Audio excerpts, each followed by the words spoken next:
Hare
Raghupati Ram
मंगलम हरिनाम संकीर्तन महायज्ञ की श्रील प्रभुपाद महाराज की निताई गौर प्रेमानंदे हरि हरि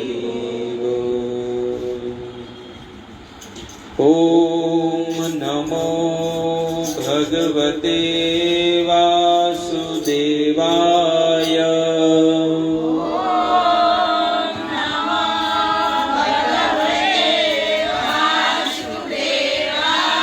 ओम नमो भगवते वासुदेवाय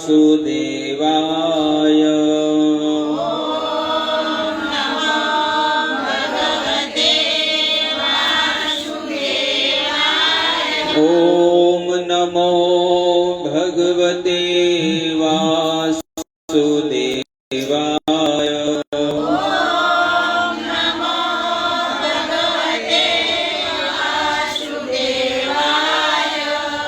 नारायणं नमस्कृत्यं नरं चैव नरोत्तमं देवीं सरस्वती व्यासं ततो जयमुदीरये नष्टप्रायेषु अभद्रेषु नित्यं भागवत सेवया भगवती उत्तम श्लोके भक्तिर्भवति नैष्ठिकी हरे कृष्णा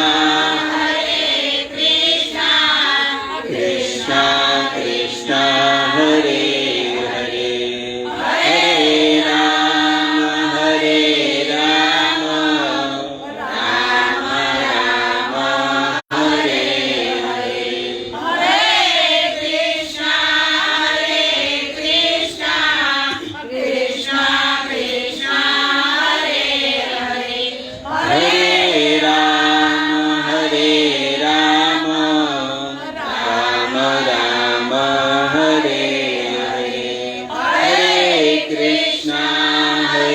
कृष्णा कृष्णा कृष्णा हरे हरे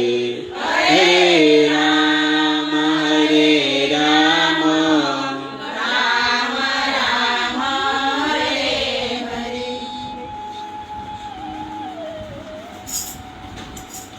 हरे कृष्ण।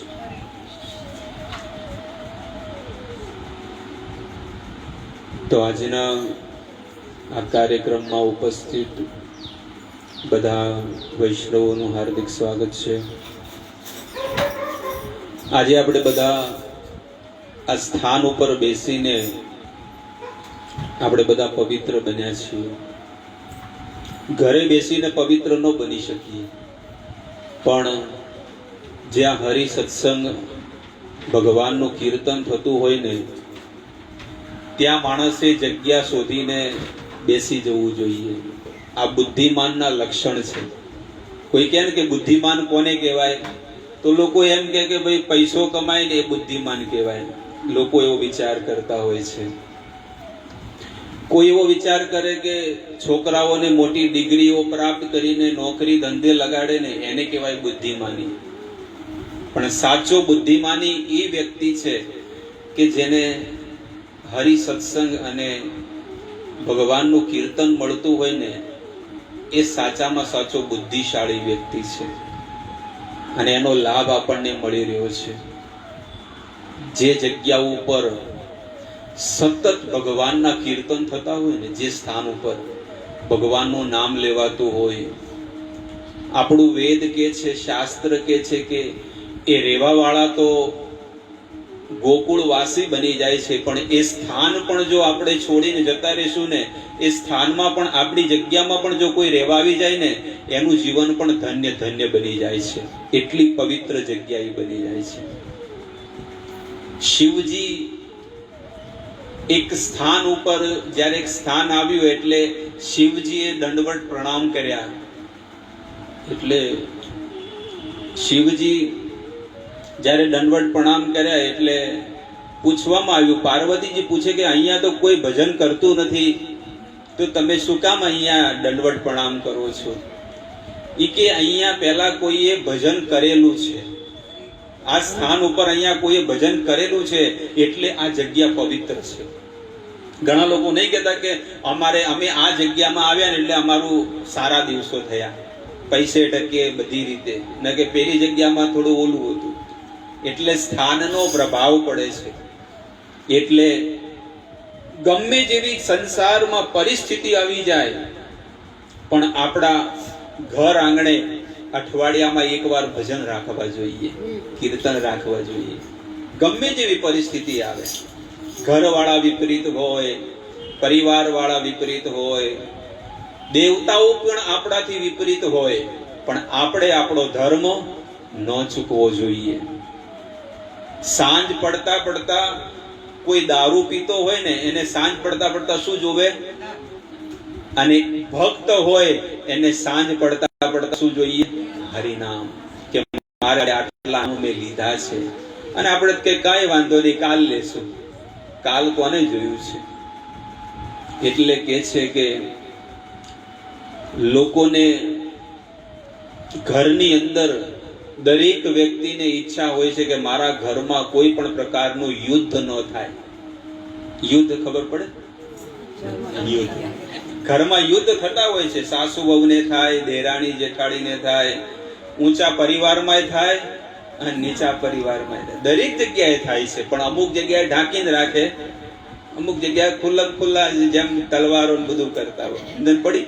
બાકી દરેક જગ્યાએ ચાહે આ સંસારનો કોઈ પણ વ્યક્તિ, અરે સ્વર્ગમાં રહેવા વાળા દેવતાઓને પણ જો આવા યુદ્ધ ને ઝઘડાઓ થતા હોય તો આપણે પછી શું કામ આપણે તો બધા હંતાડી રાખીએ આપણે કે અમારા ઘરની વાત, અમારો ભેદ કોઈ જાણી ન જાય. દરેક જગ્યાએ કાગડા. એટલે એવું બધું વિચાર ન કરવો જોઈએ. પણ એક વસ્તુ છે કે આપણા ઘરની અંદરથી જો યુદ્ધને નીકાળવું હોય, આપણે કહે ને કે અમારા ઘરમાં કોઈ પ્રકારનું યુદ્ધ નથી થતું, અને એનો વિપરીત અયુદ્ધ. યુદ્ધનો વિરોધી શબ્દ શું છે? અયુદ્ધ. અયુદ્ધનો અર્થ છે અયોધ્યા. યોદ્ધા અને અયોધ્યા. આપણા ઘરમાંથી યુદ્ધને કાઢવું હોય તો આપણા ઘરને શું બનાવવાનું છે? અયોધ્યા ધામ, અવધપુરી બનાવવાનું છે. અને એની અંદર 4 લોકોનો પ્રાગટ્ય કરાવવાનું છે આપણા ઘરની અંદર. ભગવાન એ નથી જોતો કે આને બંગલો છે, કે આને ઝૂંપડું છે, કે આને ફ્લેટ છે, કે આને રો હાઉસ છે. ભગવાન એ જોતા નથી. ભગવાન એ જોવે છે કે આનું હૃદય કેવું છે. હૃદય નિર્મળ હોવું જોઈએ. ત્યારે આપણા ઘરની અંદર 4 વ્યક્તિનો પ્રાગટ્ય થશે. સૌથી પહેલા રામ. જ્યારે ભગવાન રામ આપણા ઉમરામાં અંદર આવશે ને જે જગ્યાએ કીર્તન થાય ને એની વાત ચાલે છે, બીજા નથી ચાલતું. નાના કે અમારા ઘરે આવી જશે, નહીં આવે. એ ફોગટમાં ક્યાં પડ્યા છે, પ્રભુ ક્યાં પડ્યા છે રસ્તામાં, એમ થોડા આવી જાય. ભગવાન કે છે કે હું એ ઘરે જાઉં છું કે જે જગ્યાએ સતત કીર્તન ચાલતું હોય, સતત મારું નામ લેવાતું હોય, સતત મારા નામનું સ્મરણ કરતા હોય છે. એના ઘરમાં તો રહું છું, પણ એના હૃદયમાં પણ આવીને હું વસી જાઉં છું, ભગવાન કહે છે. અને એ ઘર છોડીને ક્યારેય જતો નથી. ભલે આ ઘરને બાળી નાખતા હોય, અગ્નિ સંસ્કાર દઈ દે, પણ હું તો એની સાથે સાથે પાછળ પાછળ દોડું છું. કોની પાછળ? જે મારું નામ લે છે. ભગવાન કહે છે કે મારો ભક્ત કહે છે કે મારો બી રાખો બી જો ઈચ્છા તો હાર. ભગવાન તમારી જેવી ઈચ્છા હોય તે, તમારે સ્વર્ગમાં રાખવો હોય, નરકમાં રાખવો હોય, હું બધી જગ્યાએ જવા તૈયાર છું, પણ તમે મારી સાથે રહેજો. મારો અંત સમય જ્યારે આવે પ્રભુ, તમે રહેજો યા નયનોની સામે પ્રભુ. જેમ ભીષ્મ પિતામાં, જેમ દરેક વ્યક્તિ ભગવાનનો જે શુદ્ધ ભક્ત હોય ને, એ ભગવાનને એ જ પ્રાર્થના કરે છે કે ભગવાન મારો અંત સમય જ્યારે આવે પ્રભુ,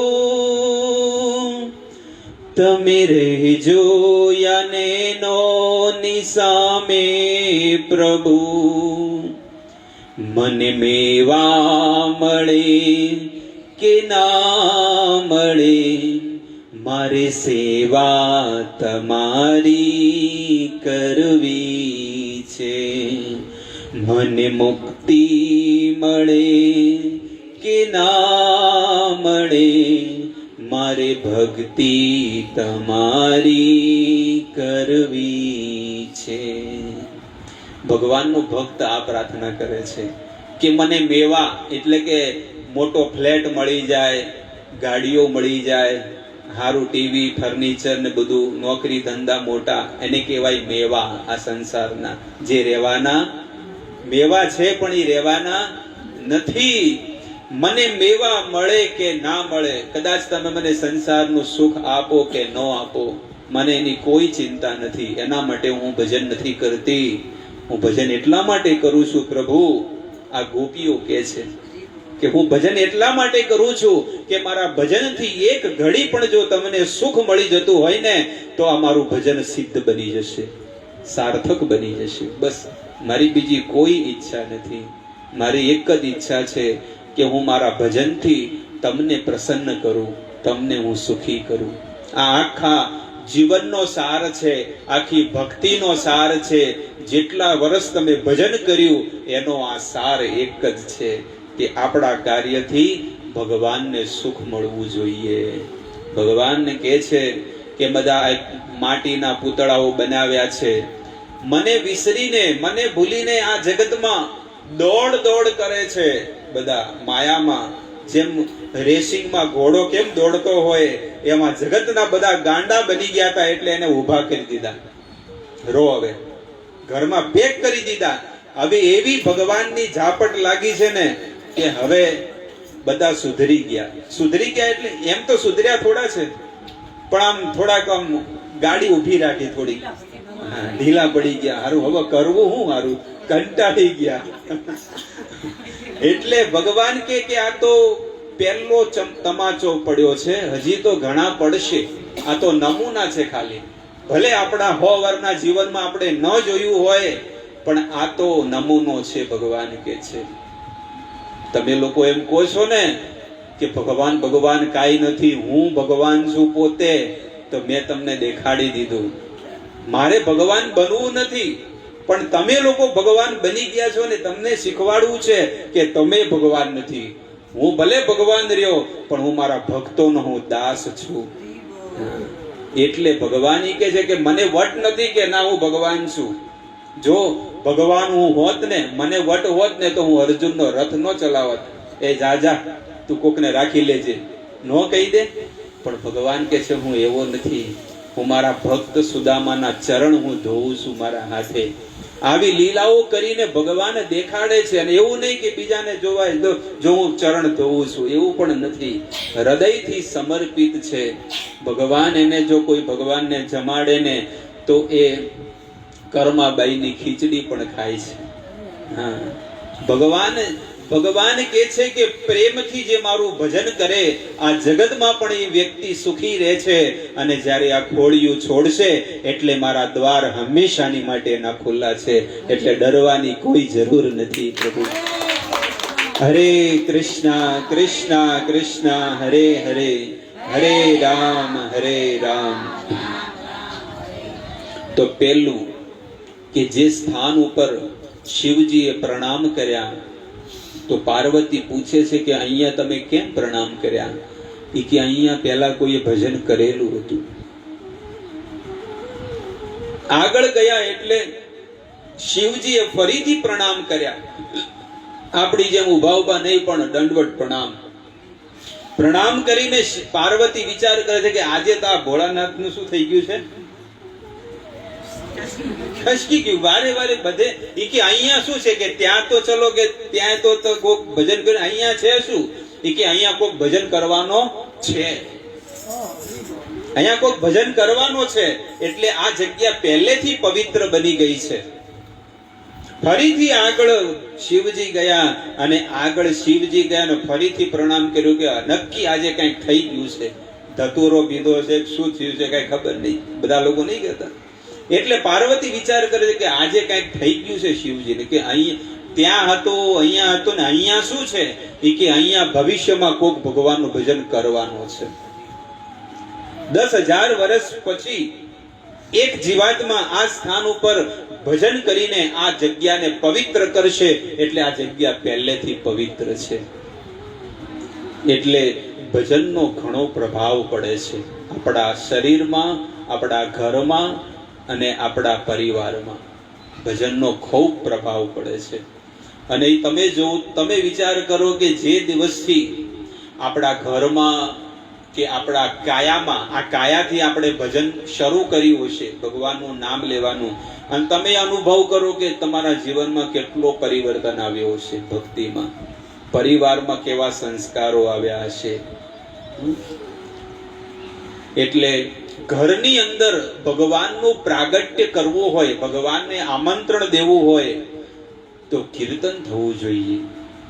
જ્યારથી તમારા ઘરમાં કીર્તન ચાલુ થઈ જશે તો પહેલા ભગવાન રામ પ્રગટ થશે.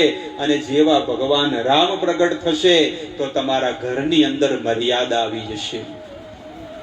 નથી કહેતા કે અમારા છોકરાઓને વહુઓને બોલવાની મર્યાદા નથી, કારણ કે આપણા ઘરમાં કોણ નથી? ન કે ભગવાન મર્યાદા પુરુષોત્તમ છે. એટલે આપણા ઘરમાં ભગવાન આવે તો શું આવે? મર્યાદા આવે. અને જ્યારે ભગવાન રામ આવે તો એમના પછી બીજું કોણ આવે છે? લક્ષ્મણજી આવે. લક્ષ્મણ આવે તો લક્ષ્મણને કહે છે કે એ ચરિત્ર, ભગવાન લક્ષ્મણનું ચરિત્ર સારું છે. અને જ્યારે ભગવાન લક્ષ્મણ આવે તો આપણા ઘરની અંદર શું આવે છે? ચરિત્ર આવે છે. આવી રીતે લક્ષ્મણ, ભરત, અને સાથે સાથે આપણા જીવનમાં ભરત આવે, આપણા પરિવારમાં, આપણા ઘરની અંદર પણ વૈરાગ્ય આવે છે. કારણ કે ભરત કોણ છે? વૈરાગ્યની મૂર્તિ છે. અને જ્યારે ભરત ભગવાન આપણા ઘરમાં પધારે એટલે આપણા જીવનમાં, આપણા પરિવારમાં, આપણા સદસ્યોની અંદર આ સંસાર પ્રત્યે શું થઈ જાય છે? વૈરાગ્ય આવી જાય છે. અને શત્રુઘ્ન આવે એટલે દરેક લોકોનું શીલ, વ્યવહાર, સ્વભાવ, દરેક લોકોની જીવવાની એક સુંદર કળા અને કહેવામાં આવે ને કે નવું જીવન, આપણે કહેવાય નવી દિશા એને જીવવાની મળે છે. એટલે 4 વસ્તુનો પ્રાદુર્ભાવ આપણા જીવનમાં લાવવો હોય તો આપણે ઘરની અંદર શું કરવું જોઈએ? ભગવાનનું કીર્તન કરવું જોઈએ. કીર્તનથી બહુ પવિત્રતા મળે છે. અમારે મંદિરમાં પાલનપુરમાં એક દાતા છે, એને ભજન કરીને ભક્તિમાં લગાડ્યા. ડોક્ટર છે, પોતે મોટી હોસ્પિટલ ચલાવે છે, જે પાલનપુરમાં આવે છે સૌથી વધારે સેવા એ મંદિરમાં આપે છે. તો એ વ્યક્તિ કહે છે કે આજે અમે છે ને અમારા બધા ભાઈઓ, મામાના છોકરા, કાકાના છોકરા, બધા લોકોની પાસે આજથી 40-50 વર્ષ પહેલા કાંઈ નહોતું, બસ રોટલા ઘડી ઘડી ખાતા, એવું હતું. અને આજે અમારે દરેક ઘરની અંદર 500 કરોડની પાર્ટી છે. કે શું કારણ હતું ખબર છે? પૂછ્યું કે શું કારણ હતું? એ કે આજે અમારા જે નાનીમાં છે ને એ નાનપણથી લઈને અભણ છે, પણ ભગવાનનું ભજન કરે છે, ભક્તિ કરે છે, એના પ્રતાપે આજે એ નાની માની ઉંમર છે ને 105 વર્ષથી. હમણાં હું લગભગ 12 દિવસ પહેલા એમના ઘરે ગયો હતો એ નાની માને દર્શન કરવા, કે છેલ્લે છેલ્લે તમારી કથા કીર્તન સંભળાવો. તો ત્યાં ગયા, બહુ ઠંડી હતી. આપણે ડીસા નામ સાંભળ્યું? ડીસાની બાજુમાં પાઠાવાડા છે, પાઠાવાડા ત્યાં, એટલે ત્યાં આગળ હું ગયો હતો. એકદમ રાજસ્થાનની બોર્ડર કહેવાય. લોકાધક્ષ પ્રભુ છે ને ભાઈંદર વાળા, લોકાધક્ષ પ્રભુ, એમનું ગામ છે પાથાવાડા. એ રાજસ્થાનની બોર્ડર આવે, પાલનપુર પછી રાજસ્થાન આવે, માઉન્ટ આબુ રોડ. તો કીધું કે અમારા દાદીમાં અભણ છે, પણ રાત દિવસ ભગવદ્ ગીતાનું વાંચન કરવું અને ભગવાનની નામની માળા કરવી, અને એમના પ્રતાપે આજે આખી લીલી વાડી છે. બોલો, કે તમે જુઓ કે આજે આપણે ઘરની અંદર બધા કેવા છે? કયા છાપ છે? અંગૂઠા છાપ. તો લાખો કરોડોના વ્યવહાર નથી કરતા. અને અમુક ભણેલા ગણેલા હોય એના અંડરમાં છે ને 10,000 ની નોકરી કરતા હશે મહિને. એ આવું કેમ છે? કારણ કે આપણા વડવાઓના, આપણા બાપ દાદાઓના પુણ્ય સંસ્કાર, એમને કેટલા મોટા મોટા વ્રત કર્યા, કીર્તન કર્યા, ભજન કર્યા, ગાયોની સેવા કરી, અને એ પુણ્યના પ્રતાપે આજે આપણે બધા રડી રહ્યા છીએ, સુખીથી જીવન જીવી રહ્યા છે. આપણા ઘરમાં કોઈ ખોટી વસ્તુ નથી, કોઈ ખોટા સંસ્કાર નથી. અને આ જ વસ્તુને આમની આમ ચલાવીને રાખવી હોય ને પેઢીઓની પેઢીઓ સુધી, તો આપણા ઘરમાં શું થવું જોઈએ? સત્સંગ થવો જોઈએ. બધાએ ભેગા મળીને ભાગવત કથાઓ કરવી જોઈએ, ભાગવત સપ્તાહો કરવી જોઈએ, ભજનો કરવા જોઈએ, ભંડારા કરવા જોઈએ. કે નહીં, હું 100 રૂપિયા કમાવું છું તો 5 રૂપિયા આવા કાર્યની અંદર હું વાપરીશ, સારા કાર્યમાં વાપરીશ. અને ભગવાન ક્યારેય વસ્તુ રાખતા નથી, એટલું સમજી લેજો. એટલે આ બધી વસ્તુઓનું ધ્યાન રાખવું જોઈએ. આજે મારે તમને એક સુંદર ચરિત્ર મારે કેવું છે સૌરાષ્ટ્રનું. ભલે હું નથી રહેતો, પણ તમે તો બધા રહો છો ને. તો એવા સંત મૂળદાસની કથા આપણે આજે સાંભળીશું. કેટલા લોકોએ સાંભળેલી છે સંત મૂળદાસની? બહુ સુંદર એમનું જીવન ચરિત્ર છે. કે કોઈ વ્યક્તિ એવો વિચાર કરે કે હું ભક્તિ પણ કરું, મારા જીવનમાં દુઃખ ન આવે, તો એ ભૂલી જવું જોઈએ. દુઃખ તો પડવાનું જ છે, અને કસોટી વધારે થાય. સાચું હોનું હોય ને એની વધારે કસોટી થાય. કૂડું હોય પડી જાય. ખોટું હોનું પહેરે ને, ખોટા પાટલા ને ચેનો પહેરે ને, ઓલા આમ લટકણિયા પડે, લે આને કેટલું બધું છે, પણ હું છે ઈ ખોટું છે, કૂડું છે. સાચું હોય પહેરે જ ખબર પડે કેટલાનું છે. 60,000 રૂપિયા તોલા છે સાચું હોય તો. પણ સાચાની કસોટી થાય અને ખોટાની કાંઈ ન થાય. સંત મૂળદાસજી, એમના ઘર પરિવારમાં ભજન થતું, પણ એ નાસ્તિક હતા. નાસ્તિક પણ નહોતા, પણ કહેવાનું તાત્પર્ય છે કે ભગવાનને માનતા નહોતા. 5 વર્ષના હતા અને 5 વર્ષની ઉંમરથી જ ભગવાનની ભક્તિમાં લાગી ગયા હતા. જ્યારે એક જંગલમાં લાકડા બાળતા હતા, બધા લીલા લીલા સમ લાકડાઓ છે ને, એ બધા વાઢીને કાપી કાપીને એને બાળે અને કોલસા બનાવે. અને કોલસા બનાવીને શું કરતા? વેચવાનું. અને એનાથી શું થાય?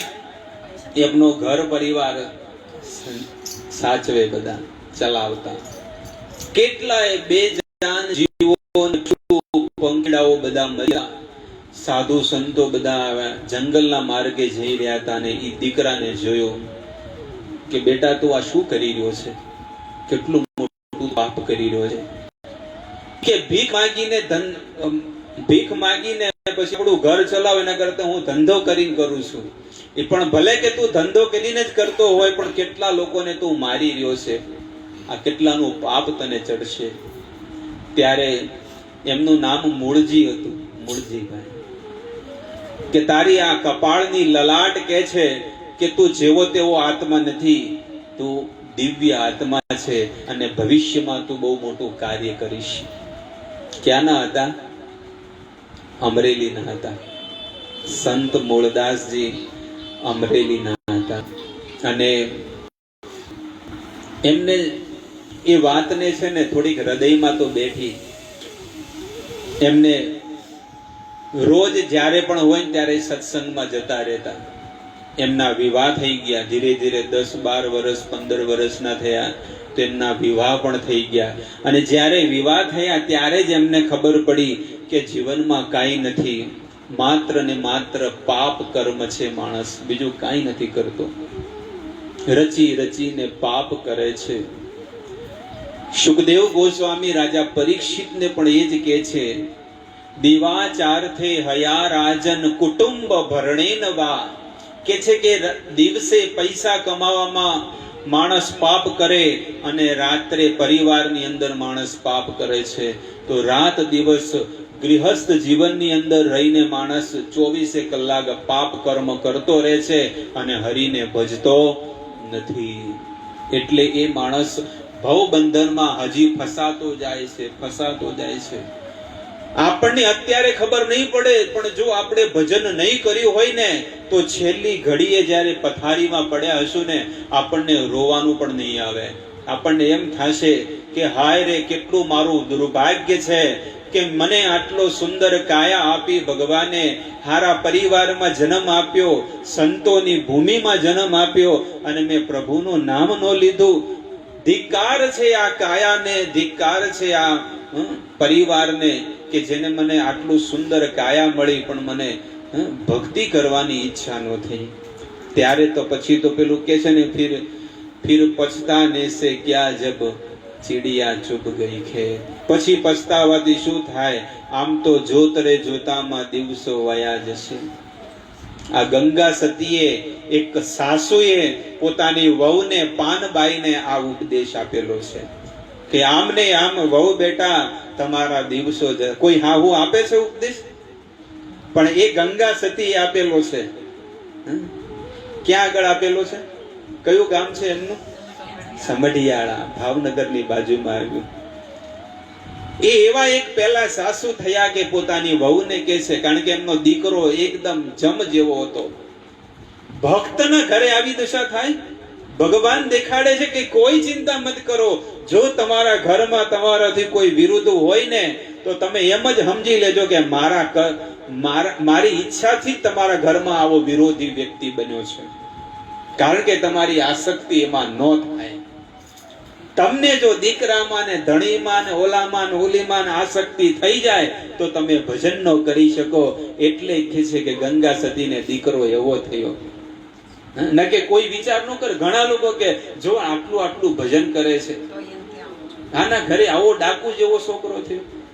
ધડસંગ એના ધણીનું નામ પણ છે અને એના દીકરા આવા થયા. એ ડાકુને પણ ભગત બનાવી દીધો, પણ પોતાના દીકરાને ભગત ન બનાવી શક્યા. પણ છેલ્લે પાનબાઈએ એના ધણીને ભગત બનાવી દીધો. ભજન કરીને એ પાનબાઈએ એના ધણીને ભજનમાં લગાડી દીધો. આખું જીવન સતી જીવન જીવીને આ શરીર ઉપર માત્ર ભગવાનનો અધિકાર છે, બીજા કોઈનો નથી. આપણે જાણી લો એક જ વસ્તુને કે આ કાયા ઉપર કોનો અધિકાર છે? ભગવાનનો છે. જ્યારે કોઈ ઘરમાંથી નોકરી કરવા જાય તો 8 કલાક સુધી શેઠિયો નથી કહેતો કે આ શરીર ઉપર કોનો અધિકાર છે? મારો. કારણ કે હું તને શું આપું છું? પગાર આપું છું. એવી રીતે ભગવાને આપણને આ ભૂમિ ઉપર મોકલ્યા છે તો તો ભગવાને આપણને આ ખોડિયું આપ્યું છે કે લો, અને આનાથી તમે ભજન કરી અને સિદ્ધ બનીને આવો. તો અહીંયા તો માણસ મોલમાં જાય, હોટલમાં જાય, ઓલું લાવે, ઓહો ઓલું મારું ઘરને સજાવું, લાવું થોડું અહીંયા સજાવું, અને પેલો કાળ આવે અને કાળ બધું ગપ કરીને ખાઈ જાય. ખેતરમાં તમે જોવો છો ને, ઉંદરડાઓ કેવું હોલ પાડે ને ઘર બનાવે, મીડિયા લાવે, બાજરીના ઢૂંઢા લાવે, ઘઉંના લાવે, બધું ભેગું કરીને ઘરમાં બધું સેટઅપ કરે, અને બાર ઓલો હાપ આવીને બેઠો હોય કાળની સમાન. અને અહીંયા તો ટીવી લાવે ને ફ્રીજ લાવે ને ઓલું લાવે ને મોટા માણસ શું કરે છે? ઉંદરડાની જેમ મહેનત કરી કરી ભેગું કરે, અને કાળ આવે અને કાળ ખાઈ જાય, કોરોનાની જેમ આવી રીતે.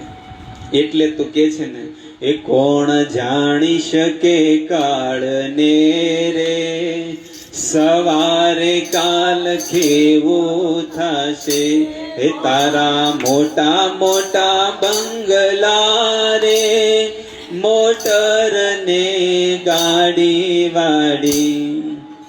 કેટલું સુંદર આ ભજન છે. આ ભજનથી આપણને કેટલો બોધ મળે છે, કેટલું શીખવા મળે છે કે ભાઈ તમે બધું આ બધું રહેવા દો, અને ભગવાને તમને જે આ ભેટ આપી છે ને એનો તમે લાભ લઈ લો. આપણને તો કાળ ખાઈ રહ્યો છે. કોકને 40 વર્ષ થયા હોય ને, કોક કે 40 વર્ષ મને થયા, તો એને કેટલા ઉધી ખાઈ ગયો છે? કમર ઉધી ખાઈ ગયો કાળ. કોકને 50 થઈ ગયા હોય, ભલે ડાઈ લગાવતા હોય, પણ એને છાતી ઉધી ખાઈ ગયો છે કાળ. કોઈને 60 ઉપર થઈ ગયા હોય ને, એને ગળા ઉધી છે, અને કોકને 70-75 થયા હોય તો બસ હવે થોડુંક બાકી છે. એટલે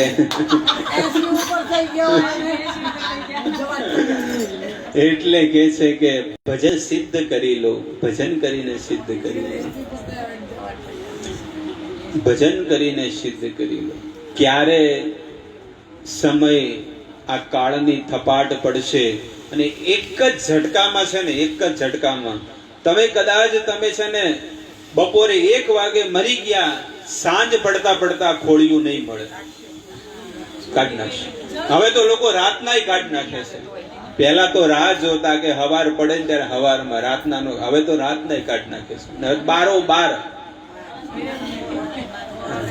વિચાર કરો. જે માણસ 70 વર્ષ સુધી જે ઘરમાં રહ્યો, જેને ઘર બનાવ્યું, મેડીઓ ખડકી નાખી, બંગલા બનાવ્યા, કેટલી બધી ફેક્ટરીઓ અમદાવાદ, સુરત ને ક્યાં ક્યાં એને બધા મોટો મોટો પ્રોજેક્ટ કર્યો, મોટી મોટી જમીનો રાખીને હવે એ માણસ માટે 1-2 મિનિટે નથી રાખતા. જાણવા મળે કે નથી મળતું? માણસ શીખવા મળે છે કે નથી મળતું? અને તોય ભગવાન આવું આવું આપણા જીવનમાં દેખાડે, તોય માણસ સુધરતો નથી. તો ભગવાન કે મારો કોઈ વાંક નથી, ગુરુનો કોઈ વાંક નથી, શાસ્ત્રનો કોઈ વાંક નથી, વાંક તમારો છે કે તમે બધું પકડીને બેઠા છો. બેઠા રહો, બીજું શું? એટલે જાણો, આ બધી કથાઓથી શીખો કે આપણું જીવનમાં કેમ પરિવર્તન નથી આવતું, કેમ હજી સુધી છૂટતું નથી કઈક વસ્તુ. હજી કેમ આમ પકડીને આમ બેઠા જ હોય, ચાવીનો ઝૂરો પકડીને બેઠા હોય, કાગળિયા બધા ઉપાડીને બધા બેઠા હોય, બધા લોકો બધું પકડીને બેઠા છે. બોલો, કોઈ માણસને એવી ઈચ્છા થાય છે કે ના હવે બધું છોડી દો કે નહીં? કેવી સ્થિતિ છે, ભૂંડી દશા છે. હો, મરી જવું પડે, માણસને મરી જવું પડે કે બસ મારા શરીરમાં આટલા રોગ ભરેલા છે અને હું આમ છેલ્લી ઘડીએ બસ હવે ઘડીઓ ગણી રહ્યો છું, અને આવી દશામાં પણ મારે આ બધું પકડીને રાખવું છે. છોડી દો. આ કયા આ શરીરમાંથી જ્યારે આત્મા ઉડે એના પહેલા આપણે આ શરીરમાંથી નીકળવાની તૈયારી કરવી જોઈએ. તમે પથારીમાં ઊંઘ્યા હોય અને તમારી બાજુમાં તમારો કાળ ડાકણ ઊંઘી હોય તો તમને ઊંઘ આવે? સાચું બોલજો. તોય આપણે કેવા શાંતિથી ઊંઘ્યા હોય. કાળ છે ને 24 કલાક આપણી પાછળ પડેલો છે. મૃત્યુ ભગવદ્ ગીતા તમે ભલે ન વાંચી હોય કે વાંચી હોય, જો વાંચી હોય તો ફરક પડે, અને ન વાંચી હોય કાંઈ ફરક પડે નહીં. મૃત્યુ સર્વ હરસ ચાહમ, ભગવાન ગીતામાં કે છે. ક્યાં આગળ કીધેલું છે ભગવદ્ ગીતા? કુરુક્ષેત્રમાં. ભગવાન કે છે કે મૃત્યુ સર્વ હરસ ચાહમ, હું મૃત્યુના રૂપમાં બધી જગ્યાએ છું. ઘણા લોકો કે ચાલો ભાઈ કાઠિયાવાડ છોડીને મુંબઈ આવી જાવ, તો મુંબઈમાં મોત, પણ અહીંયા છે શમશાન ઘાટ છે. કોઈ એવો વિચાર કરે કે અહીંયાથી સુરત જતા રહો, અહીંયાથી હું કાઠિયાવાડ જતા રહું, અહીંયાથી અમેરિકા જતા રહું. ભગવાન કે છે કે મૃત્યુ સર્વ હરસ, બધી જગ્યાએ છે. ભલે નાનકડું ગામડું હોય ને, ત્યાં કદાચ દવાખાનું ન હોય, નિશાળ ન હોય, પણ શમશાન તો હોય જ છે. જોયું છે? નાના ગામડાની અંદર ઘણા લોકો કે અહીંયા તો દવાખાનું નથી, પણ બાજુના ગામમાં છે, કે અહીંયા શમશાન છે. ઈ છે. હાવ ભલે વિહત ઘર ભલે રહ્યા, નાનકડું આપણે શું કે નાનકડી નગરી કે કઈક નગર બનાવ્યું હોય અને નામ લખી દે લક્ષ્મીનગર, નવો વસવાટ કર્યો. કોઈ એમ કે અહીંયા પટેલો છે, કોઈ કે અહીંયા ઠાકોરો છે, કોઈ કે અહીંયા કુંભારો છે. હા, એવું નથી કહેતા કે અમારી નવું નગર, તો એ નવું નગર તો વસાવે, પણ ભલે દવાખાનું ન હોય, સ્કૂલ ન હોય, પંચાયત ન હોય, કાંઈ ન હોય, પણ એક વસ્તુ તો કે અહીંયા લગાડી જ દો. શું કરવું છે? શમશાન ઘાટ લગાડો, કારણ કે ઈ તો મરવાના જ છે કાલ ઉઠી. બરોબર ને?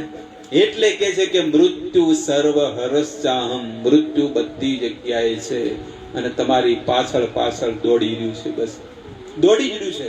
તમે અહીંયાથી મુંબઈ છોડીને અમેરિકા જશો, ત્યાં મૃત્યુ પાછળ જ છે.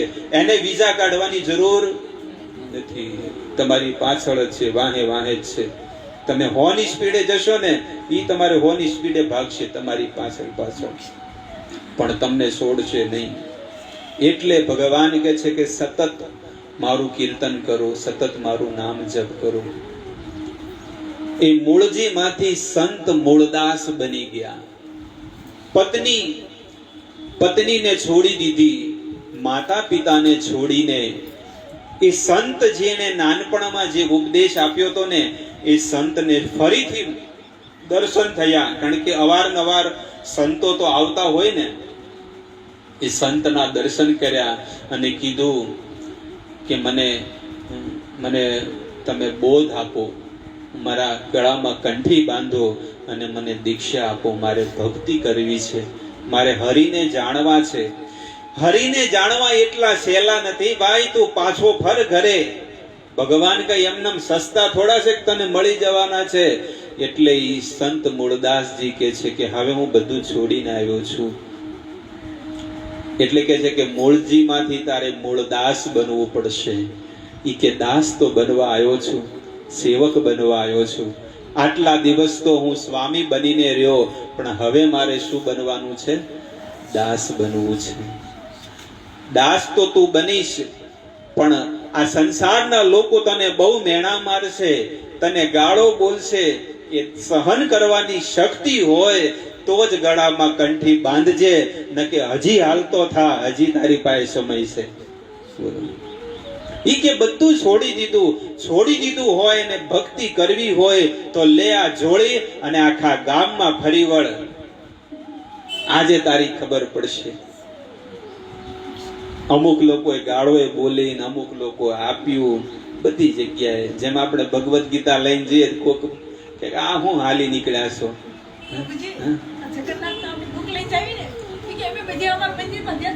તો સંત મૂળદાસજી આખા ગામમાંથી એ લઈને આવ્યા છે. અને જ્યારે ઘરમાં તો કોઈને ખબર નથી કે અહીંયા મંદિરે જઈને બેહી ગયા છે, આશ્રમમાં. આ અમરેલીની સત્ય ઘટના છે. આશ્રમમાં જઈને બેહી ગયા છે ને બહુ દૂર હતું આશ્રમ. ત્યાં એમનો પરિવાર આખો આવ્યો. માતા તો નહોતા, પણ વહુ અને એમના બાપા આ બંને જણા આવ્યા. કારણ કે માતા તો છેલ્લી ઘડીઓ ઘડી હતી કે મારા દીકરાને બોલાવો, મારા દીકરાને મૂળજીને બોલાવો. પણ મૂળજી તો હવે દાસ બની ગયા, ભગવાનના દાસ બની ગયા છે. એમની વહુ કહે છે કે તમે મારું જીવન શું કામ બગાડ્યું? ત્યારે બગાડવા વાળો ને સુધારવા વાળો તો હરિ છે, પ્રભુ છે. હું કઈ બગાડવા વાળો થોડો છું. અને હું તમને કહું છું, હે સતી, તમે પણ પ્રભુ ભજન કરીને ભક્તિના માર્ગે લાગી જાઓ. ત્યારે એ વહુ અને સસરા આ બંને જણા આશ્રમ છોડીને જાય છે. એમને પણ ઉપદેશ એટલો સુંદર મળી ગયો ને સંતોનો, તો બધું છોડીને ગયા. જે દિવસે તમને સારું લાગે તો તમે એવું ન વિચારતા કે ના ના હવે હું પાછો ઘર સંસારમાં ક્યાં આવું. તમને સારું લાગે તો તમે પાછા ઘરે આવી જજો. ત્યારે સંત મૂળદાસજી બધું છોડીને આશ્રમમાં બેઠા. એ ગુરુદેવ કહે છે કે તને બહુ હાય લાગશે, કારણ કે તે આના વિવાહ કરીને તે શું કર્યું છે, છોડી દીધું છે.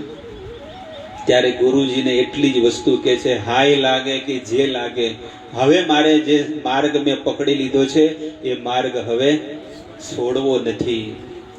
આપણે તો ઘણી વખત માર્ગમાં લાગી ગયા છીએ, પણ ક્યારેક ક્યારેક માર્ગ છૂટીએ જાય છે.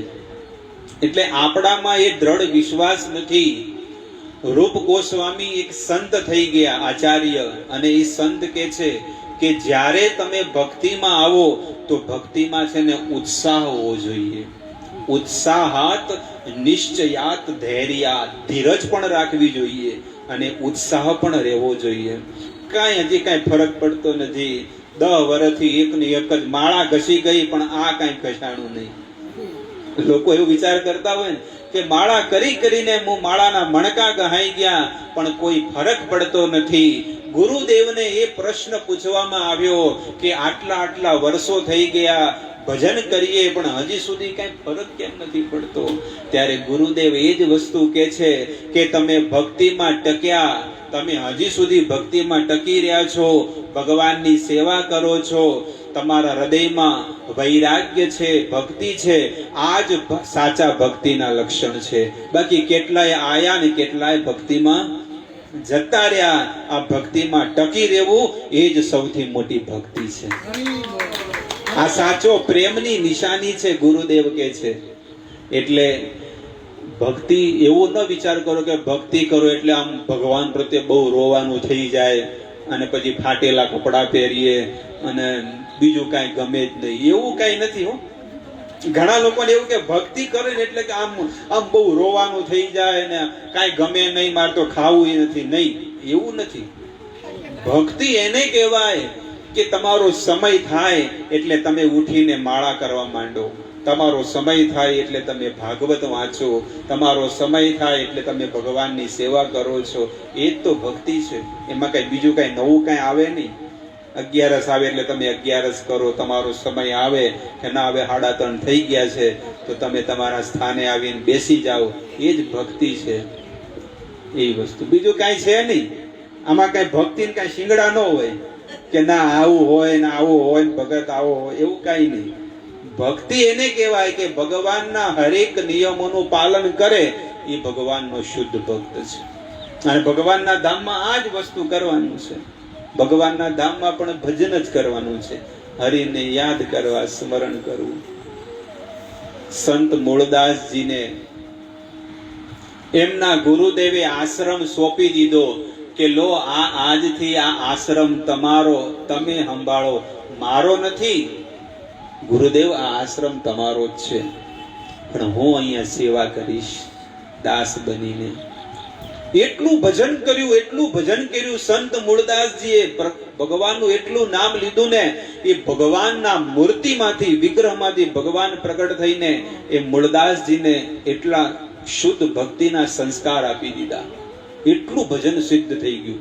મૂળદાસજીને ખબર નહોતી, પણ એ જે વાક્ય બોલે ને એ વાક્ય થઈ જતા. એટલે આખા ગામમાં બધાને ખબર પડી કે સંત મૂળદાસજી છે ને એ જે બોલે ને એ થઈ જાય છે. એટલે એક ગામના અમુક વિરોધી પણ હોય, ન કીધું બધા હારા ન હોય, કોક તો એવો નીકળે છે.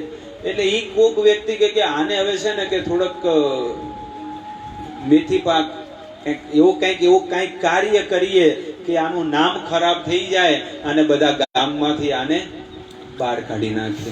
ગામ હોય ત્યાં શું હોય? તો આ એક વ્યક્તિ બિચારા કંઈક મીઠાઈ લઈને મંદિરે જતા હતા કે અમારે ઘણા વર્ષથી પારણું બંધાતું નથી, તો અમે ગુરુજીના આશ્રમે જઈએ, મંદિરે જઈએ, ઠાકોરજીને. દ્વારકાધીશનું મંદિર હતું. ગયા એટલે રસ્તામાં કીધું કે ઈ ઢોંગી છે, કાંઈ નથી એનામાં. ઈ કે હાચો હોય તો હમણાં ખબર પડશે. ઓલા જે મીઠાઈઓ હતી ને ફેંકી દીધી, કૂતરાને ખવડાવી દીધી. ઓલા કઈક લાવ્યા હતા પ્રસાદી, અને અંદર હું નાખ્યું માટીના ઢેફા, અને ઉપર કપડું ઢાંકી અને કીધું લ્યો આ તમારા હરિને પ્રસાદ ધરાવી દો પ્રભુને. આવા માણસોની કયા નરકમાં ગતિ થાય બોલો? તો એ ભક્ત મૂળદાસજી ભગવાનને એ ધરે છે કે લો ઠાકોરજી, આ તેરા તુજકો અર્પણ કરે છે, તો તમે આને આ ભગવત પ્રસાદ તમે સ્વીકાર કરો. ભગવાને તો સ્વીકાર કરી લીધો, અને જેવું કપડું ખોલ્યું ને, ઈ બધા જોત જોતામાં ઈ છે ને મોતીચૂરના લાડવા બની ગયા, શુદ્ધ પ્રસાદ બની ગયો. અને ઓલા લોકો બધા આમ આંખો ખુલી ગઈ, જેમ જગન્નાથજીની આંખો કેમ ખુલેલી એમ ઓલા લોકો જોતા રહી ગયા કે આ શું છે.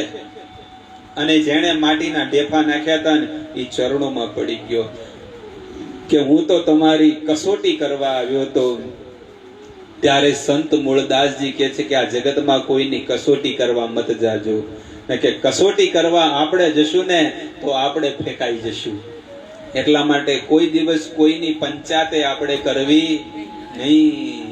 આ સૌથી મોટો દુર્ગુણ આપણા અંદર છે. ઓલી તો આમ કરે, ઓલું આમ કરે, પણ તું શું કરે ઈ તો જો. તારા જીવનના ઠેકાણા નથી, તારા પરિવાર ઠેકાણા નથી, તું બીજાના ગામના વ્યવહાર કરે છે, પણ પહેલા તારું ઘર સંભાળ, તારું જીવન સંભાળ. ને ઈ કે મારે ઘણા વર્ષોથી પારણું નથી બંધાતું, લે દીકરી આ પ્રસાદ ખા, અને દ્વારકાધીશ તારી મનોકામના પૂરી કરે તો તું અહીંયા એ દીકરાને દર્શન કરવા તો લાવજે મંદિરે. અને એનું પણ પારણું બંધાણું, અને આખા ગામ તો ક્યાં વાત કરું, દૂર સુધી સંતલાસજીના એટલા કહેવામાં આવે ને કે મહિનો વધી ગયો હતો કે બધા લોકો પણ એમ કોઈ કર્યા નહીં. એમની ભક્તિ પડે છે ને, મરેલું હોય ને કે છે કે મારા દાદીમાને મારા મમ્મીને જીવતા કરી શકો છો, તો તુલસી ગંગા જળ ચડાવ્યું હોય ને આપે અને હાથ ફેરવે ને તો એની બા મમ્મી જીવતી થઈ જાય. આવા જ્યારે ગામની અંદર એનું નામ વધી ગયું, અને જ્યારે નામ વધી ગયું ત્યારે ભગવાન પ્રગટ થયા. ભગવાન પ્રગટ થઈને કહે છે હે દાસ, તમે ભક્તિ કરવા માટે મેં તમને આપ્યો છે, જીવતા કરવા માટે આપ્યો. આશ્રમમાં બધા આવશે અને બધા માંગશે કે મને મોતમાંથી ઉગારો, મને શું આપો. એના માટે જો તમે આ કાર્ય કરશો તો તમારું ભજન અધૂરું રહી જવાનું છે.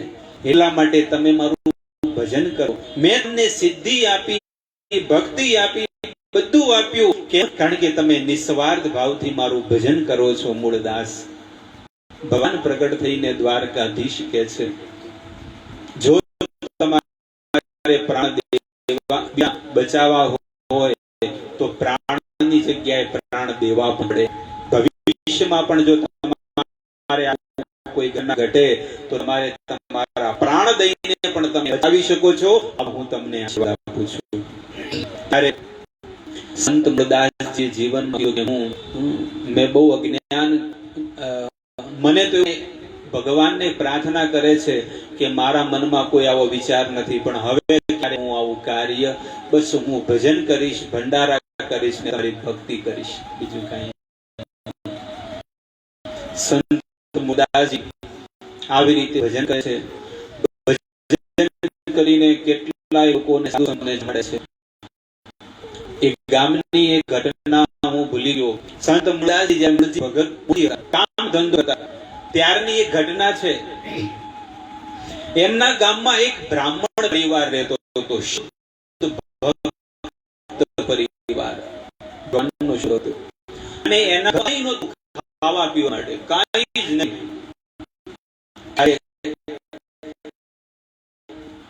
આ બધું જીવન ચરિત્ર અને એની એ જીવન ચરિત્રમાં કે બ્રાહ્મણ છે ને એના સાધુ આવેલા બહુ બધા સાધુ સંતોની જમાત આવેલી, લગભગ 100-150 માણસોની જમાત આવી. ઘરમાં કાંઈ હતું નહીં અને રાતનો સમય સાધુ સંતો દૂર આવ્યા જાત્રા કરી. એ તમારા ઘરે જમી લો, એ કે અત્યારે જઈએ પણ અમે હવારમાં તમારા ઘરે ભોજન કરવા આવશું. સાધુ આપણા ઘરે જમે કેવું સારી લાગે. ઓલો બ્રાહ્મણ જઈને ઘરમાં જોયો તો ઘરમાં કાંઈ નહીં. આપણે તો કેટલું છે પણ એને તો કાંઈ નતું. હવે દીકરો ને બાપા 2 જણા જ હતા. એ લોકો વિચાર કરે કે હવે હું શું કરીએ, આપણે શું કરીએ. આપણે કીધું છે કે હવારમાં આવી જજો, અહીંયા કાંઈ છે નહીં. આપણા ઘરેથી કોઈ સાધુ ભૂખ્યો જાય તો કેટલું મોટું દુર્ભાગ્ય કહેવાય. ઈ કે બાપા હવે મારી પાસે એક પ્લાન છે. શું? આપણે ચોરી કરીએ. શું છે? ચોરી કરીને પણ જો એ બધું આવે ને એના સાધુ સંતો શું કરીએ. બાપા એક શરત છે, જ્યાં ઘરે ચોરી કરીએ ને એમને કઈ કરવાની, કારણ કે ખોટું તો બોલાય નહીં. આવું હકીકતમાં આ બહુ એવી દિવ્ય ઘટના છે કે એ જ્યારે ચોરી કરવા ગયા ને દિવાલ તોડીને ચોરી કરી અને આ મૂળજીના ઘરે ચોરી કરી. ત્યારે ભગત નતા પણ એમના ઘરે ચોરી કરી હતી. એમના ઘરની અંદર ચોરી કરી અને ચોરી કરીને ઘરેણાની પોટલી ને બધું લીધું અને બાપા તો નીકળી ગયા. બાપા તો બહાર ઉભા જ હતા પણ ઓલા હોલમાંથી જ્યારે શું કે બખોલું શું કે બાખોલું તે એમાંથી જ્યારે ઓલો એનો દીકરો જેવો બહાર નીકળ્યો ને તો ઓલા અંદરથી પગ પકડી લીધા હતા કે નહીં છોડીએ. 10 જણા પકડી દીધા કે આ ચોરને નહીં છોડીએ. એટલે બહાર પેલો દીકરો કે બાપા મારું ધડ કાપી નાખો, મારું ધડ કાપી નાખો. ત્યારે બાપાએ હૃદય પર હાથ મૂકી અને કોડિયો કહેવાય ને, લાકડા કાપવાનો કોડી, શું કે કુવાડી, અમારે કોડીઓ કે કુવાડાથી છે ને માથું વાટી નાખ્યું. બોલો છે તાકાત, એને કરી નાખ્યું. ધડ લઈ અને થેલામાં પૂરી લઈ ગયો અને ઓલો જ્યારે ખેંચ્યું તો શું મળ્યું? ધડ વિના. કે આ કોણ છે? એ કે આને ગામને ચોરે લટકાવી દો અને પછી પૂછો કે આ કોનું છે. કારણ કે પહેલા ચોરી કરતા ને તો બહુ ભયાનક સજા આપવામાં આવતી, પણ આ સજા તો બાપાએ જ આપી દીધી. અને હવારમાં બધા સાધુ સંતોની જમાતને જમાડી દીધી અને બાપાને હૃદયમાં અંદર બહુ દુઃખ હતું પણ બહારથી બહુ સુખી હતા કે આજે મારા ઘરે આટલા બધા સાધુ સંતો જમ્યા છે, ભગવાનના ભક્તો જમ્યા. કેવા કેવા આ ભૂતકાળમાં આવા સંતો થઈ ગયા ભગવાનના, અને એમણે આવું જીવન જીવીને આપણને કેટલું બધું શીખવાડ્યું છે. અને આ કોઈ સતયુગની કોઈ ઘટના નથી, આ કળિયુગની અત્યારની ઘટના છે. 200-400 વર્ષ પહેલાની ઘટના છે. અને જે મૂળદાસજી છે ને, મૂળજી, એ આખા ગામમાં બધાને ખબર પડી. પોલીસો આવી પણ કોઈને કાંઈ ખબર ન પડી. અને ગામના વચ્ચે એ ડેડ બોડીને લટકાવવામાં આવી છે, માથા વગરની. ત્યારે એ જ સાધુ સંતો જ્યારે નીકળ્યા ને જમીને, ત્યારે કીધું કે આ કોનું ધડ છે? કોઈ દિવ્ય આત્મા લાગે છે. પણ એના જ હાથનું બનાવેલું આજે એ લોકો ખાઈને આવ્યા છે. ત્યારે કીધું કે આ ચોર છે, ચોર. એ કે ચોર મને નથી લાગતું કે આ ચોર હોય, કોઈ દિવ્ય આત્મા લાગે છે. કે તમે એવી સુંદર સુંદર વાર્તાલાપ થયો કે વાર્તાલાપની અંદર એ મૂળજી ભગત છે, મૂળદાસજી કહે છે કે તમે હાચા સંત બનીને બેઠા હોય ને તો તમે આને જીવતો કરો. કારણ કે ચર્ચા થાય ઘણી વખત, ઘણા લોકો નહીં કહેતા ભક્તિના પારખા લેતા હોય ત્યારે એમાંથી જે સંત હતા ને એમને ભગવાનનું એટલું દિવ્ય ભજન કર્યું કે માથું છે ને પાછું એમાં લાગી ગયું, ચોટી ગયું. અને એ જીવતો થઈ ગયો. એટલો ભક્તિનો પ્રતાપ હતો. અને જીવતો થઈ ગયો અને એ તો સંતોની ટોળીમાં એ દીકરા બ્રાહ્મણનો જે દીકરો જેને મરી ગયો હતો ને એ તો ટોળીમાં જઈને પાછો.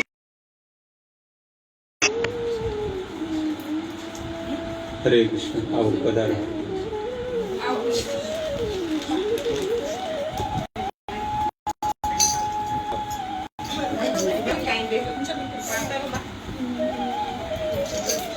અહીંયા બે ત્યાં વયા જાઓ. ત્યાં મામે ને તમે અહીંયા આવી જાઓ. બા તમે હા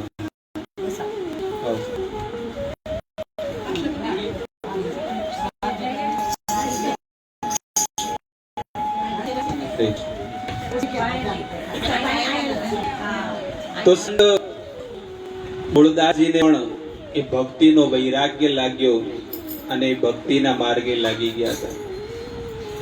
થોડોક સમય એમને એવું દિવ્ય ભજન કર્યું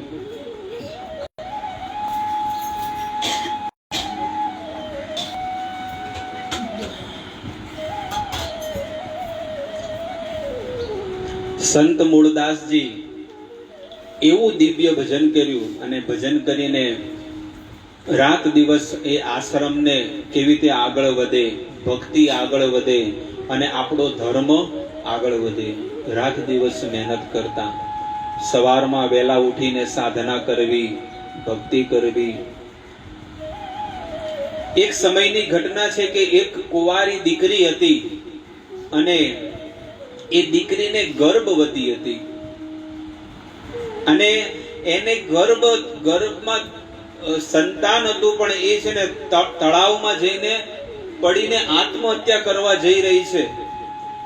ત્યારે સંત મૂળદાસજીનો આશ્રમ બાજુમાં જ હતો, તળાવની બાજુમાં, ને કીધું કે દીકરી બેટા ઊભી રહે, તું ક્યાં જઈ રહી છે? કે હું આત્મહત્યા કરવા જઈ રહી છું, મને છોડી દો, મને મૂકી દો. કારણ કે પહેલા તો બહુ આ વિશે તો બહુ ગંભીર વાત કહેવાતી, જેવું તેવું ન કહેવાતું. ઈ કે હું ગર્ભવતી છું, મારા પેટમાં પાપ છે અને મેં બહુ જધન્ય પાપ કર્યું છે. તો કે આનો પિતા કોણ છે? ઈ કે એને કહી દે સમાજને. ઈ કે હું કેવા જાઉં પણ કોઈ માને નહીં.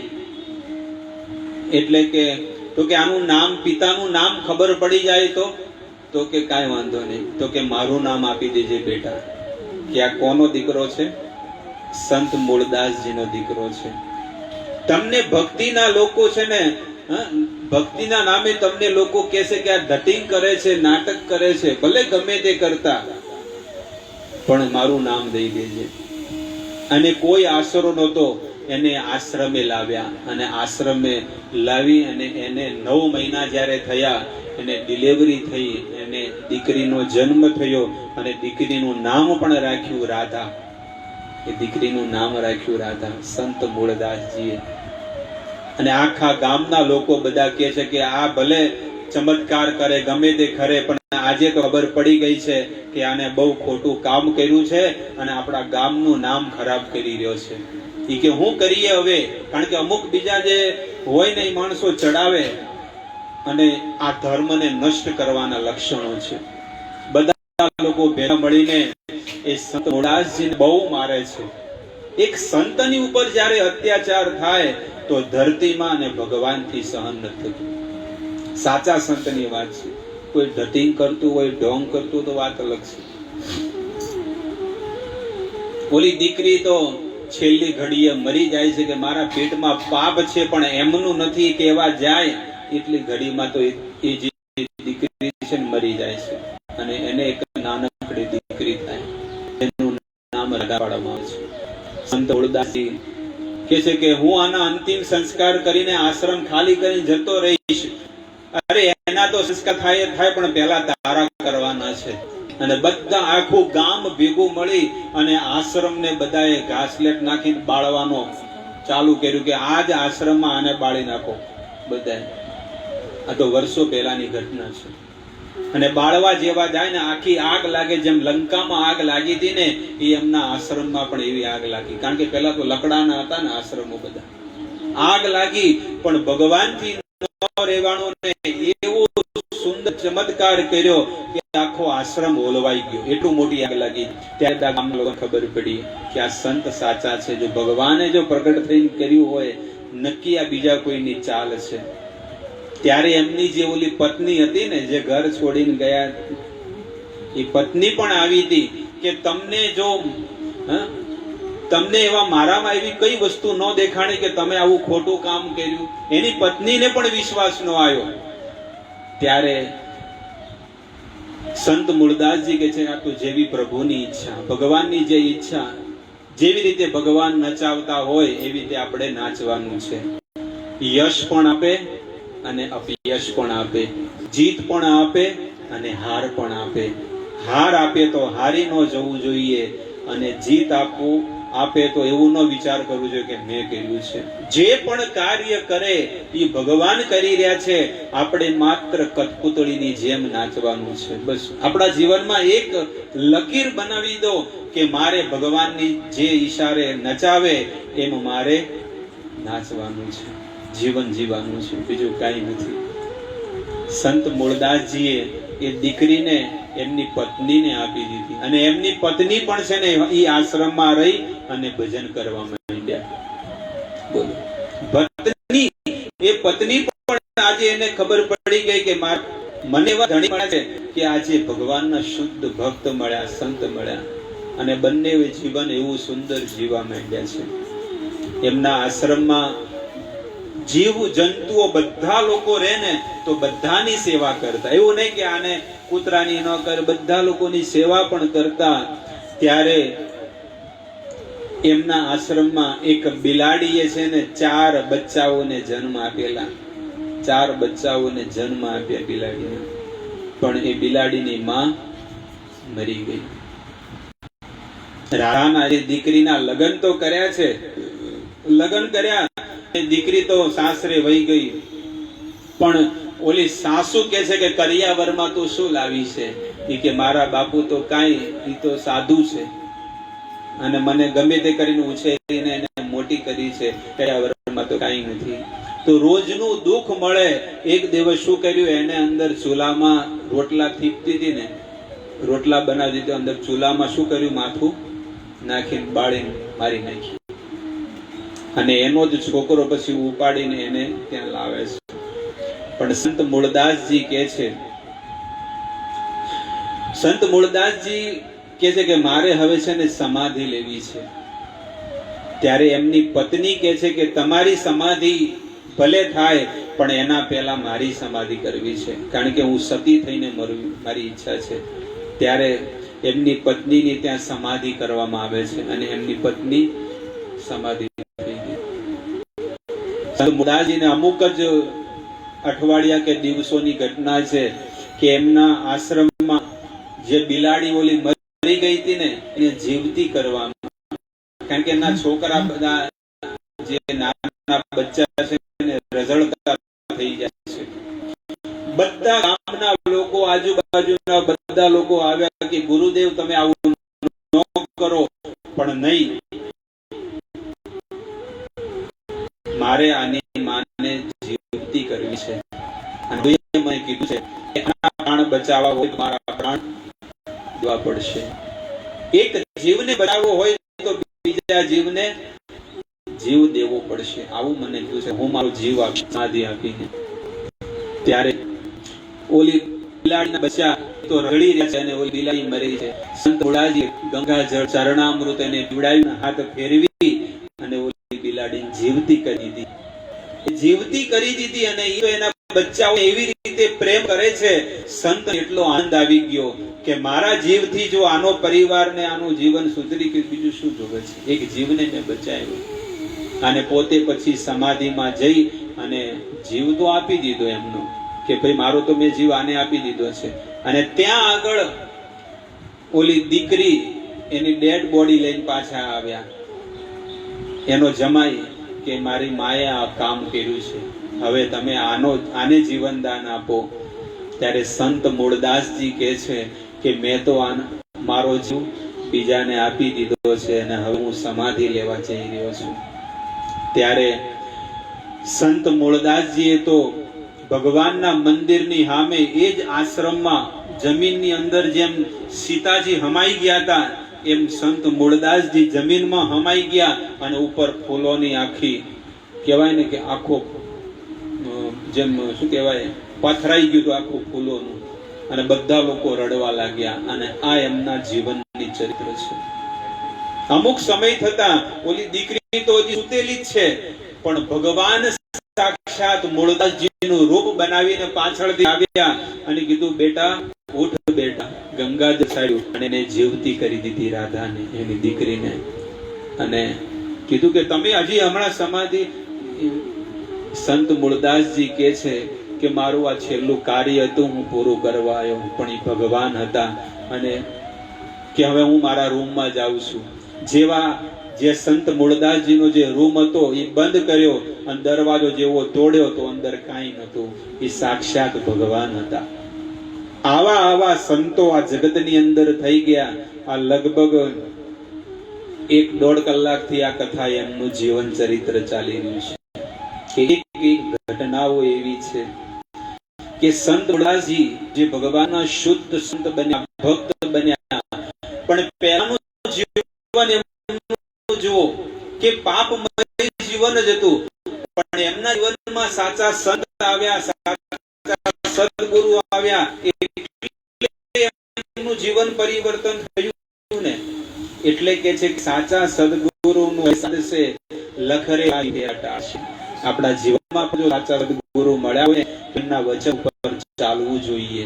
એ આપણને જે વચન કહે છે ને એ પૂરેપૂરા પાલન કરવા જોઈએ, અને આપણે પાલન કરીશું ને તો આપણું જીવન ધન્ય ધન્ય બની જશે, બીજું કાંઈ નથી.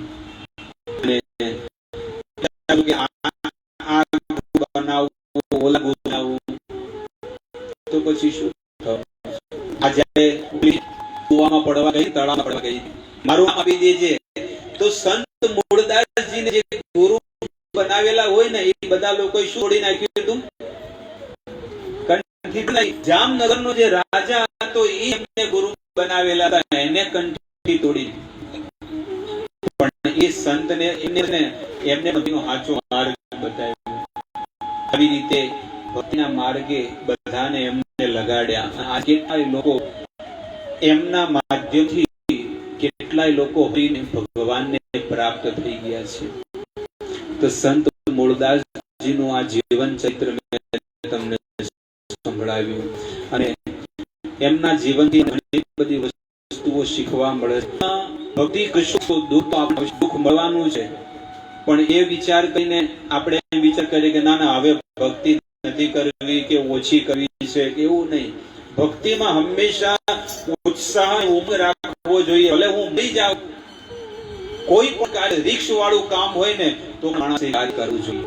કોઈ પણ કાર્ય એટલા માટે કીર્તન કરવા, દરેક ઘરે કીર્તન રાખવા, સત્સંગ કરવો, જે કોઈ પણ મળે આપણે પાસે એ ભગવાનની સેવામાં લગાડવું જોઈએ. ત્વદીયમ વસ્તુ તુભ્યમ એવ સમર્પયેત. હવે આપણે ભગવાનનું કીર્તન કરીશું, ભગવાનનું નામ લેશું. બધા દરવાજા બંધ સમય શકો છે ને એટલે ડિસ્ટર્બ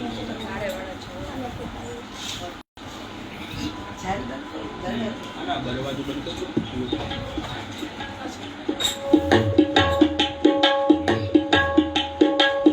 હરે કૃષ્ણ હરે કૃષ્ણ કૃષ્ણ કૃષ્ણ હરે હરે હરે રામ હરે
રાધે રાધે ગોવિંદ ગોવિંદ રાધે રાધે રાધે ગોવિંદ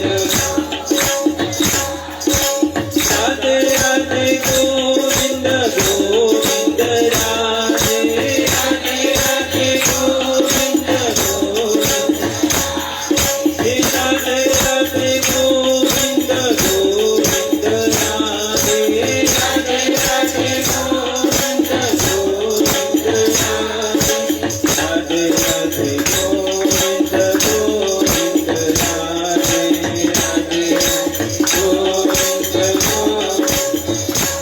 વિઠ્ઠલોરા હરિ બોલ હરિ બોલ હરિ બોલ હરિ બોલ વિઠ્ઠલોરા હરિ બોલ હરિ બોલ હરિ બોલ હરિ બોલ। बोलिए भागवत भगवान की जय। राधा कृष्ण भगवान की जय। सीताराम लक्ष्मण हनुमान जी महाराज की जय। આપણી વચ્ચે હિતેશભાઈ પંચાલ જે અહીંયા ઠાકુર કોમ્પ્લેક્સમાં કાંદિવલી રહે છે હાઈવે પર, અને હમણાં જ 2-3 મહિના પહેલા એમના ગામમાં કથા થઈ હતી। પલસાણા ગામ, પલસાણાની કેરીઓ વખણાય છે, પલસાણા વાપી પાસે આવ્યું, રેમંડની ફેક્ટરી છે એની, તો બાલદા ગામ છે, ત્યાં બાલદામાં કરી પછી એમના ગામમાં એક દિનેશભાઈ છે, તો એમને મને કીધું કે અમારા ગામમાં બી કરવાનું છે। તો અમે આગલા દિવસે રાત્રે ગયા અને કીધું કે અહીંયા નાનો સત્સંગ કરશું, પણ એમના ગામમાં એટલા સુંદર લોકો છે ને, માણસો કે જેની વાત ન પૂછો। એક જ રાતમાં મંડપ બાંધી નાખ્યો, એક જ રાતમાં, કે મારા તરફથી હું મંડપ લગાવી દઉં। એક જણાએ સાઉન્ડ આપી દીધું કે મારા તરફથી મોટું સાઉન્ડ લગાડી દઉં, અને સંગીત વગર કથા થઈ, કોઈ તબલા વાળા નહીં, કોઈ ઢોલક વાળા નહીં, કાંઈ નહીં, એમને કથા। તો પણ એવા લોકડાઉનમાં પણ છે ને 500 માણસો થતા હતા રાતના, અને હા એ 500 માણસો થતા ને એટલું સુંદર ભાગવત થયું 7 દિવસનું, કે 7મા દિવસે લગભગ છે ને 1500 થી 2000 માણસોનું રસોડું બન્યું, અને બહુ સુંદર બધાએ આયોજનમાં લાભ લીધો 7 દિવસ। અને મુંબઈથી બી આવ્યા હતા હિતેશભાઈ છે, એમનો પરિવાર ને બધા સગાવાલા, પંચાલ પરિવાર બહુ બધા અહીંયા રહે છે મુંબઈમાં, તો એ લોકો બી બધા આવ્યા હતા, 2-4 ફેમિલીઓ, અને બધાને બહુ સારું લાગ્યું। અને એનું રિઝલ્ટ તમને કહું કે રિઝલ્ટમાં 7 દિવસની કથામાં લોકોએ માંસાહાર કરવાનું છોડી દીધું, કેટલા લોકોએ, કેટલા ઘરના પરિવાર લોકોએ આજે માંસાહાર છોડી દીધો। કોઈ નશા કરવા વાળા હતા, એ લોકો નશા કરવાના છોડી દીધા, અમને ખબર જ નથી આ વસ્તુ, તો ઘણા લોકોનું જીવન પરિવર્તન થઈ ગયું। આજે સતત 3 મહિનાથી એમના ગામમાં, એમના જે કયા દેવી છે, જળદેવીમાં, જળદેવી છે એમના, તો એ જળદેવી મંદિરમાં રોજ લોકો માળા કરે છે, ડેલી ફરજિયાત, બધા મહિલાઓ। એક કથામાં આટલો ફરક પડ્યો છે। અને નિશ્ચિત કથા વસ્તુ એવી છે, ભગવાનની કથા, કે દરેકનું જીવન પરિવર્તન કરી શકે છે। અને આજે એ ભક્તિનો કહેવાય ને કે ભક્તિ જેમને અહીંયા ખેંચીને લાવી, ને કે અહીંયા રાયજામાં રહેતા બધા નો આવી જાય કે ના અહીંયા સત્સંગ છે તો આપણે ચાલુ જઈ આવીએ। એટલે એ વસ્તુ એવી છે કે માણસ ભક્તિના સંપર્કમાં આવીને ક્યાંથી ક્યાં પહોંચી જાય કોઈ ખબર પડતી નથી। આજે ફરીથી હમણાં 2 દિવસ પછી અહીંયા મારું અહીંયા કાર્યક્રમ બધો પતી જાય ત્યારે ફરીથી એ પલસાણા ગામમાં જવાનું છે, ત્યાં 1-2 દિવસ ત્યાં કરશું, 4-5 દિવસનું બધે અલગ અલગ ગામડાઓમાં। અને એ વિસ્તાર કેવો છે એકદમ, ત્યાં એ વિસ્તારમાં ધર્મ, લોકોને શ્રદ્ધા બહુ છે, પણ સાચો ધર્મ, સાચી વસ્તુ દેવા વાળો બહુ ઓછા લોકો છે। તો આપણે મહેનત કરીને ગામડે ગામડે જઈને બધે મહેનત કરીએ છીએ અને લોકોને સારા માર્ગે લગાડીએ છીએ। તો આજે આવ્યા છે એમનું સ્વાગત આપણે કરશું હરે કૃષ્ણ મંત્રથી। હરે કૃષ્ણ કૃષ્ણ કૃષ્ણ હરે હરે, હરે રામ હરે